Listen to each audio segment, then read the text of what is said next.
Bonjour mes petits padawans de la cuisine, on se retrouve aujourd'hui pour une nouvelle recette en vidéo et on va réaliser un cake à la coco. Pour commencer notre recette, nous aurons besoin de 3 jaunes d'œufs auxquels j'ajoute 150 g de sucre et un sachet de sucre vanillé. On mélange les jaunes et le sucre pour éviter qu'ils ne brûlent. On va légèrement les battre jusqu'à temps qu'ils blanchissent légèrement. Donc je vais faire ça quelques secondes et on se retrouve. Et voilà, ils sont légèrement blanchis, c'est ce qu'on veut obtenir. À ce stade-là, on s'arrête. On ajoute un demi-sachet, donc 6,5 g de levure chimique. 5,5 g, excusez-moi, c'est 11 g. Et 160 g de farine.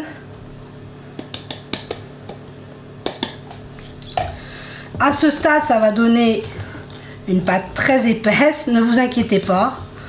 On va venir la détendre avec 25 centilitres de lait qu'on va ajouter en plusieurs fois pour que notre pâte soit bien lisse. Voyez, avec le lait, le mélange se fait très facilement. Donc là, hop, j'ajoute le reste. Je mélange jusqu'à temps que ma pâte soit jolie. Donc là, c'est parti. Et voilà, on se retrouve, ma pâte est toute belle. Vu qu'on fait un cake à la coco, 100 g de coco râpé. Si vous voulez un côté encore plus goûteux, ajoutez du lait de coco. Moi ici j'en ai pas, j'ai fait avec du lait traditionnel.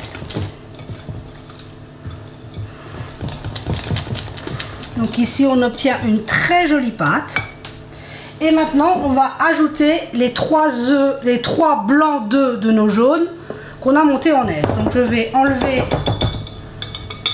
mon fouet et passer à la spatule et on va les ajouter délicatement en 2 fois en soulevant bien la préparation. Voyez, on soulève bien. Donc j'ajoute mes blancs d'œufs et on se retrouve. Et voilà, je termine d'ajouter mes blancs d'œufs. Une fois qu'on obtient une pâte toute légère, il ne reste plus qu'à passer à mettre dans notre moule. Donc ici j'ai un moule de 26 cm, il est beurré. On vient mettre notre pâte à l'intérieur. Ça sent divinement bon. Hop, on récupère bien le fond. Et notre gâteau est déjà fin prêt à partir en cuisson. Donc j'ai préchauffé mon four à 180 degrés, chaleur tournante, et on est parti pour 35-40 minutes. Maintenant vous savez, on pique pour voir si notre pâte est bien cuite. Donc on se retrouve une fois que notre cake sera cuit. Et voilà, mon cake est sorti du four, il a passé exactement 35 minutes. Je l'ai piqué, il est parfaitement cuit. Là, on va attendre un petit peu avant de le démouler et de le laisser refroidir sur une grille. On se retrouve après pour s'en couper une part. Et voilà, on se retrouve. Mon cake a eu le temps de refroidir. Regardez-moi ce moelleux, il est vraiment magnifique. Et en plus, ça sent super bon. J'espère que cette recette vous aura plu. Prenez soin de vous et de ceux que vous aimez. Et on se dit à très vite pour la prochaine vidéo.